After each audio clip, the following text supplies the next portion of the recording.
Here we go. Ladies and gentlemen, welcome to our weekly webinar on the perfect place to put a practice. As you probably know, I'm a professor of communications at UVU and public relations, publicity, crisis management, one of the things I do. And I'm going to bring in some of the stuff that I've learned recently.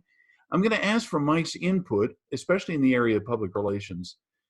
In our thing today, and I'm going to go ahead and jump right over here to sharing my screen so we can be just as smart as we want to be. Now, here's the thing you got to know. You can ask your thought. Well, hey, Scott, don't you guys do a lot of demographic reports? And the answer is, sure do. But the question is not so much, what do we do with demography? The answer is, how do we survive during this time? And it's really healthcare, public relations. So I want to talk to you a little bit about that topic. And it's something that I teach a class in. So before you get started, Scott, we ought to give some context for people that are watching this like a year from now or 2 years from now. Yeah. Well, go ahead, Mike. So the context is we're in the throes of the coronavirus shutdown at the moment, and it is affecting. They've just shut down a lot of businesses and public and whatever, and so it is affecting a lot of practices right now. I know there's a lot of cancellations. There's some practices that have closed. There's a lot of public that doesn't know whether practices are open or not. And so, again, that's the context for this topic of how do we answer that. And I want to just jump into the theory of what we're talking about. And the primary theory is the health belief model. Now, the health belief model was developed back in the 50s and 60s to help figure out how do you get people to the doctor, how do you handle crisis communications within healthcare. And I'm going to recommend you Google it. The health belief model is a really practical thing for people to understand. I've made a study of it myself. I'm not going to go through it today.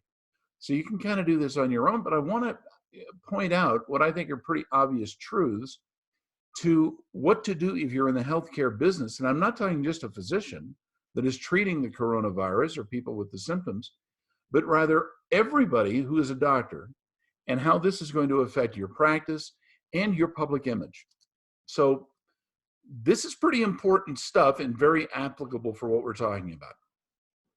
So I asked the question, are we in a crisis or not? And how is this going to affect doctors? And I'm not talking about all businesses, but doctors specifically. And no, I'm not talking about just physicians, but rather dentists, veterinarians, chiropractors, all of you. And because private practice or healthcare practice is not like other kinds of businesses. Obviously, you know that. So, yeah, we are in a crisis. That's no kidding. Absolutely. Should we treat it seriously? Absolutely. That doesn't necessarily mean that we have to say to everybody, oh, we're not doomed or we are doomed. Okay, I don't believe that we are doomed. I don't think our society is doomed. And I have to point out kind of an obvious thing. I teach college classes, and yes, we're doing it through Zoom, which is our preferred method of doing this. But whatever the method that's being done, even just a few years ago, we wouldn't have been able to do what we're doing right now and talking to you like this. And may I point out, I can go through a sneezing and coughing fit right now, and you're safe from me. And of course, from Mike. So let's just kind of talk about circumstances that we're in. What are we going to do? Now, I want you to start off with this idea. We got to recall perspective. As a doctor, you're the only person who can diagnose patients about anything. You usually have a specialty of something you're doing, and therefore you have the ability to tell people what's wrong, but you also have the credibility as a healthcare professional to tell people what to do and what matters about it. You see, everybody can say, oh, you're sick, but what are you going to do about it? And so people are going to be asking you increasingly as they recognize that you're a doctor, and I'm sure that this has happened to every one of our viewers. They're going to ask, what do I do? How important is it? And I'm going to state this pretty emphatically. What you do matters every single day. Now, this is not just because of a healthcare crisis. Doctors, everything you do for people is related in some way to a crisis, whether it's a public crisis like the COVID virus, or rather the crisis of confidence that individuals have about a condition that may bring pain, instill fear. There is a lot that goes on in people's lives, and you are the only one who can give them perspective. Only a doctor can really explain to people how important a thing is, or how to treat it, or what the logical step is. Guys, I have to be honest, that is really what you have to know. So as I remind doctors, and you all know this is nothing new, what you do matters every day. During this crisis, babies are going to be born, children are going to fall down, teens are going to go through a crisis, adults are going to need reassurance, and the elderly are going to need, well, a reassurance as well. Everybody is pounding and piling on because of this. I'm not saying they shouldn't, because we are in a crisis, but I am really absolutely sure that you guys have to understand the crisis that you faced yesterday and last week and last month, all those things are going to be there, plus everything else. So some healthcare needs just can't be put off. And I bring that up because of two things. Okay. I founded the business really working with dentists, but optometrists are the same thing. A kid's going to need to be able to see, and they're going to need to have their first pair of glasses. You're going to have a toothache. You're going to have somebody who has a bad back. Somebody's pet is going to be sick, and only you can help them, even in the midst of everything else. People are prone to panic and therefore seek refuge. Now, part of the health belief model is, who are they seeking refuge in? Doctors, that's you. They're going to look for the person who has a degree, has some training, and they're going to say, quick, I need to have somebody tell me what to do. The emphasis that I have of making yourself aware as a conduit of information is vital, absolutely. Now, people are prone to panic and to seek refuge in doctors. That's what that is all about. And I also want to emphasize something that you probably also already know. You know this because you know you're not being paid enough, okay? Being a doctor is not a job, it's a calling. I believe that because several members of my family are in healthcare, and I'm family members who are physicians and nurses and staff, clinical staff, as well as administrative staff. Ultimately, you're not going to get paid enough because what you're doing is putting up with people who are going crazy. Therefore, it is a calling, not a job. And you're going to have to get that resolve in your head, and I'm sure you do, that ultimately what you're going to do is to treat people's minds before you can treat their bodies. Now, if not you, who is going to be able to help these people? I don't know anybody. I am going to talk to you about how to handle this, what to do about it on a proactive basis. And yes, it is going to have a long-term benefit to you as a doctor and will help your practice if you do what I tell you to do. But I just want to make that emphasis. There is a reward for your loyalty to other people and for their being loyal to you. Society is a society. It is essentially a modification of a family. And this is what all communication professionals tell you. There is essentially the idea that you have to have somebody you can trust and have that sense of loyalty. No matter how tired we may be, no matter how stinky and awful some people will be. And by the way, you all know this, don't you? That some people are making unreasonable demands of you as a healthcare professional. But part of the idea of being loyal to the patient is being able to put up with the fact that they're vulnerable psychologically and emotionally. That may be the first thing that you're going to have to fix. And may I point out, it is not all just a matter of physicians, because every healthcare professional has somebody who is in a clinical need and they're scared. So just to bring that up. Now, doctors are the ones more than any other group of people in the United States who know how to handle stress. Now, I know you know that I have lectured in medical, dental, optometric, veterinary schools. I've gone all over to talk to doctors in their training. And one of the things that I've learned about doctors is that is in the midst of all these things that they are being put through stress. And that's part of what the simulation services are all about, to try to triage people emotionally as well as clinically. So what are you going to do? One of the first things I want you to do, and I really want you to think through this, doctor, is how are you going to share your knowledge with other people? You aren't a conduit of facts that other people don't have.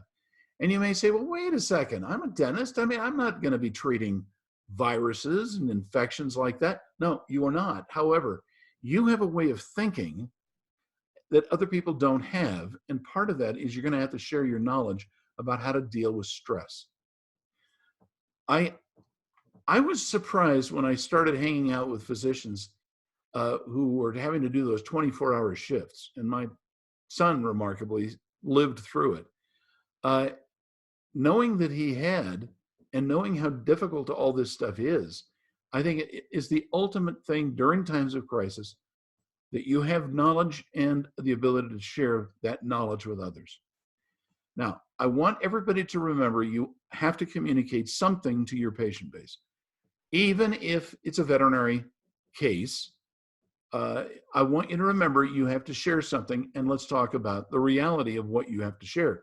2 or 3 paragraphs of encouragement and facts. You need both things in all communications. I have been amazed by the garbage that's being put out by doctors' offices, in which they will say, you know, here's a 15-page thing about antiseptics and pain relief and analgesics. Look, guys, all you're doing is, first of all, handling the psychological fear that people have, and to help them realize you're not doomed. But we have to provide a clinical message as well. There are clinical facts that you know that other people do not know. I don't want you to fall into the mistake that many doctors do of assuming other people have the same knowledge you do, and they don't. So I want you to think about what you could say right now to your patient base in 2 or 3 paragraphs that would be encouraging or comforting, and also help them with some of the facts.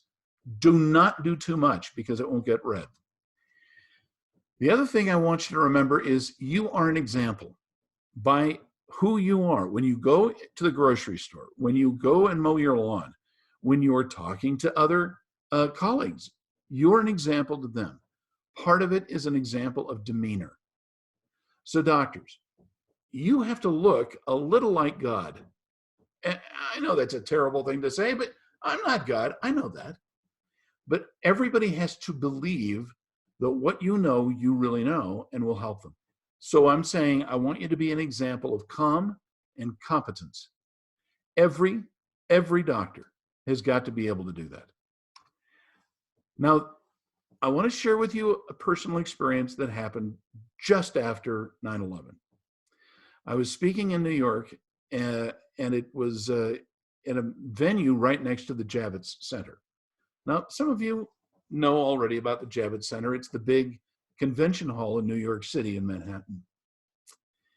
They were using the Javits Center to identify bodies. I wasn't really used to the idea. I haven't hung around a lot of cadavers, but they had brought people in, covered them with a sheet, identified them as best they could, but they were really trying to complete their identification of bodies. Physicians, but especially dentists, were called in to do this work, and I was really surprised how many veterinarians they had brought in. This is a work that only a doctor can do to determine identity and cause of death. And what they did was remarkable. Now, it's the grimmest of scenes, and I had some doctors who were doing the identification of bodies, and they were kind of explaining the methods that they went through, the procedures. And I thank God every day for those doctors who did that work. I don't even think they were being compensated for it. Many of them were seeing patients of their own and just trying to calm things down. What they did was a remarkable, godly thing. And I, I 9/11 had happened and how big a deal it was. Now, do I think the doctors now are going to have to identify bodies if they find them in their homes? I doubt that's going to happen with the coronavirus. Nevertheless, it was their demeanor more than their knowledge that made the difference in serving New York and serving America. And I have gone through some similar experiences because, as you know, working in public relations in healthcare, I've gotten assigned to some things that I'm not even really comfortable in sharing with you. But I'll simply say, knowing doctors and knowing what you've done, guys, I want you to continue on, but keep that attitude, that professionalism during a time in which everybody's looking for someone to know something, and that's you. Now, I also want you to know that doctors have this ability, and it's unique, to be able to provide others an example of what it is to have guts. And I'm using that maybe in a little crude term, but there are times, doctors, that you are the ones who are going to have to say, yes, we may go through some deaths here. We may. It may be 1%, maybe 3%. I have no idea, and neither do you. But the idea that someone's going to go through losing a family member, a neighbor, a friend, doctors, you're the only ones who are going to be able to encourage people and help put in perspective life's mission. You're the one who's going to have to explain to people what guts means. And part of this means your staff has also got to do this. I'm strongly recommending you share this little lecture with your staff as well, because their role is sharing your knowledge and your credibility. So encouraging others to have a little fortitude is a good thing. Ultimately, your job is to build other people, give them confidence, give them trust, but also give them wisdom and knowledge, because only you can do that, particularly when people within the media are pulling their hair out and blaming other people. Now, here's the bad news. Guys, this is an election year, and there is hate to be made by blaming the current administration, the opposition, other people. And are there idiots out there saying stupid things? There certainly are. Doctor, you're the one who will stop it or can stop it, because I don't believe that if doctors are willing to do that, it's going to get stopped or helped. Well, I also want you to remember, you are the one who has to demonstrate professional compassion. There are people who are mentally and emotionally weak, not just physically compromised, but rather you're the one who's going to have to be the example of what compassion is. I bring this up because a lot of people forget, and I'm sure that you haven't, but I know there are a lot of people who have, that what you're doing is hard work and it's beyond compensation and beyond regular work hours. I want you to go the extra mile. Now, in public relations, one of the things you're building is a reputation. Because yeah, it's great if you're on time. It's great if you charge fairly. That's wonderful. But you also have to have the compassion to go the extra mile to help people when they're stressed. Guys, I don't know anybody else who can do that. I'm saying guys, of course, you know I mean women as well. But you are that kind of person who has to demonstrate the professional compassion, especially when sometimes your colleagues may not. Now, doctors are healers. Every doctor does this. I love what they say at Loma Linda when I've lectured there. It's to make man whole, to build the body and to build the soul, to make people complete. And ultimately, I don't know how you do it. You obviously know that you can treat someone who's going through a fever or recommend medications. When with trauma, like a broken bone, you can obviously know there's the problem, I'm going to fix that. But it's the soul that is much more difficult. And doctors, I still believe that's one of those things that you can do. Our availability to care won't go unnoticed. Everybody will remember that when they went through the hard time, you were there. I want to talk about how to demonstrate that in a minute. I'm sure a lot of you already know how to do that instinctively and based on your training. But I want you to know it will help your practice and you. I do not want to reduce your hours of operation. Now, I'm going to emphasize this. I don't care what kind of practice you have, doctors. Do not close early. Do not say, well, the patients didn't show up today. Well, they can always be seen by somebody else. Doctor, I'm telling you, if you're one of my clients, you sit in that nearly empty office for as long as your hours of operation call for. It's not the clinical treatment that matters. It's that there are going to be a lot of skittish people. Now, I don't know, did you go to the grocery store and see how picked over things were? My gosh, people were buying stuff that I know they're never going to use. But nevertheless, there may be times that logically you may say, well, what am I really getting out of this? What does it help? I want you to be there the whole time. I want you to talk to your neighbors. I want you to talk to your staff. I want you to talk to everybody who walks in. Because doctors, you are the ones who are going to save the United States of America. And whatever country you might be watching this in, you are. I want you to comfort others in every way you possibly can. And often it's just looking somebody in the eye and chatting with them. But I'm not a physician myself. I'm not a dentist. I'm not a doctor. But I've been surprised how many people have been seeking me out to figure out, what do I do? How do I help others? I want you to figure out every way you possibly can to do that, even if it means carrying boxes of groceries or bottles of water to their homes. I want you to be the one who's going to comfort others in every way you can. Now, I want to explain 3 things that people have done that I know about, and I want you to think about how you can do this too. I've seen on lots of doctors' websites, they talk about how to handle the crisis, and they think that's the emphasis. Now, remember, you're healing body and soul. So I want you to think about comfort food. I want you to give recipes for comfort food. Chocolate chip recipes are great. Whatever kind of cookie or cake or beef jerky or something, I want you to come up with a comfort food that you can share. We're probably going to do a chili recipe. Now, what does that have to do with demographics? The answer is nothing. It has everything to do with people. And people are a part of a community and a family. That's what you're doing, doctors.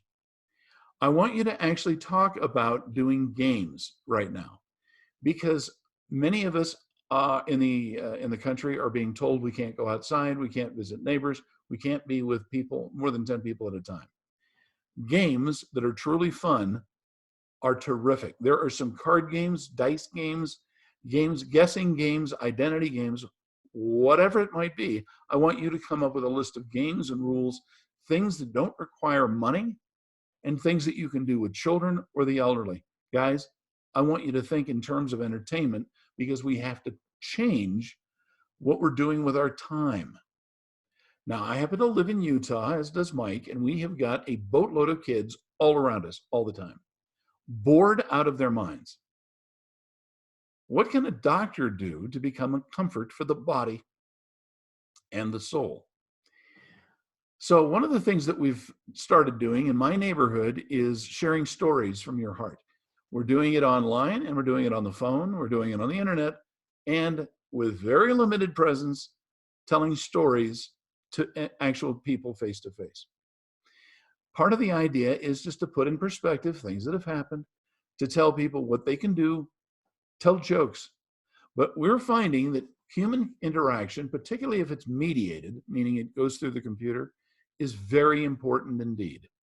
Now, those 3 things are something that every doctor and staff can do to comfort their neighbors. The worst thing about any kind of plague or virus is you don't know when it's going to end. You don't know you got it. You don't know if it's coming. They don't even have good tests at the time that this is filmed. But everybody got to comfort, and you do that, I think, through food, through fun, and through stories. Now, one last thing I want to share with you, and this is an actual offer to anybody who's watching this. It is not something that everybody can do, but at Dr. Demographics, we do. I have prepared stories on tape. Now, look, there are a few people who are a bigger advocate than audible.com than I am. I've loved books on tape. The problem is they're very expensive, and a lot of people are kind of nervous about getting into it. So here's what we did. I've recorded several books. These are for children and for teens and even for adults. And I'm making them available to you. as our viewers. So here's what we're trying to do, because you're going to be bored. I don't want you to be bored. I've got these books: The Phantom Toll Booth, Tales of Prydain, The Hobbit, Willy Wonka and the Chocolate Factory, James and the Giant Peach, Fellowship of the Ring, The Builder, and several others. Now, I don't know how long this crisis is going to go on, but I know that if you happen to have a 10-year-old and they are so tired of television, they're tired of sitting still, they'd like to move around, a book on tape is a great way to do this. So here's what I want you to do. I want you to write to me at scott@scottmcdonald.org. And I want you to ask for one of these books. They're the whole book, by the way. They're not abridged. And yeah, I do provide some music, and I do the voices, and I do all that stuff, and it's free. I don't think I'll offer this forever. I'm not a competitor of audible.com. I'm just a grandpa who decided to do this for his grandchildren. And my grandkids are scattered all over the country. Does this have anything to do with demographics? Not a thing. Am I getting anything for it? No. Except to say that you're my friends and you're my family. You're my neighbors. So I want to help. So write to me at scott@scottmcdonald.org. Name one of these books. And if you want to go back after you've finished and do another one, let me know. I will include a link so that you can listen to the audio version of it. I do not do the physical performance there in front of people, but I've started doing this a few days ago. And frankly, I'm spending a huge amount of my time responding to people's requests for these books. We have nothing in life except each other. I can't feed everybody. I can't advise everybody. I can't comfort everybody, but I can do a little something maybe for you and for your family. And you're free to pass these along to your patients. If you want to do this as one of those things for you, just pass along the link that I sent to you. We have to come together. Now, during a time of crisis, what we're doing at Dr. Demographics is comforting doctors about what they're going to do in the future. Some people are saying, I'm not sure we can stay here. I don't know if our practice can keep going. So if you want to order a telephone web consultation, you can do that at drdemographics.com. I'll help you. And Mike will help you. We know all these neighborhoods, all these places, all the different kinds of practice. If we can be of service to you, that's our job here. Now, Mike, why don't you go ahead and tell me what you have in mind and any ideas that you might have on how our doctors can serve their patients, their friends, and their family. You know, I hate to muddy the water, to be honest with you, because I mean, what you said was spot on. You know, there are things that we do on a typical day, and you know, when we're in crisis and when we need our neighbors and when we need our friends, it kind of minimizes those things some. I think the only thing that I would add to what you said, or at least echo what you said, is that people will remember. People will remember. You know, as a marketer, we try to create emotion. We try to, you know, look for any opportunity where there's some kind of an emotional thing, because that's how people buy, is through emotion.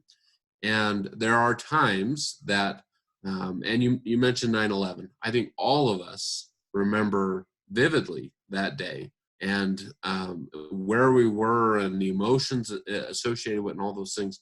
And maybe we'll remember today, you know, maybe, you know, 20 years from now, we'll remember, you know, this time with those same feelings. But those emotions run very, very deep. And your opportunity to be a leader during this time and to provide very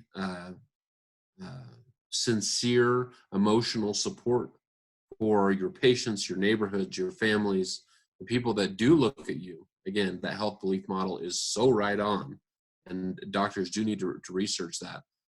The more you can provide that, the stronger those emotional bonds will be that will last the lifetime of your practice, the lifetime of your career. And there are a few opportunities that are out of our control, that are just created just because of this crazy life we're all living, where they're here, and right now is one of them. And so I just totally echo with what you're saying, Scott. I think you're right on. And I support what you're saying, and it's going to look a little different for every doctor. Every doctor, yes, they're healers, yes, they're emotional support. You all have different skills, different things that you bring to the table. But now is the time to bring them to the table. Thank you. All right. Well, just remember the whole idea of what we're trying to offer is genuine free service, something that, we can do for our fellow man. And I'm grateful for the chance that I have to help people. That's kind of what we're all about. Mike provides all kinds of services for his neighbors that we don't talk about. He's not doing it for the glory, and neither are you. We're doing it because we genuinely love the people that we're with. I am so privileged that I can sit here and do this every week and talk to good people and help a little bit encourage them in their lives. So if we can be of service, you let me know. And again, this is Scott McDonald and Mike Green for Dr. Demographics. Please be brave, and we'll just keep going on, because that's what life is all about, right? Yeah. We don't have a lot of choice. You can always lay down and die, but I choose not to. All right. Thank you so much, Mike, and I'll talk to all of you later. Take care.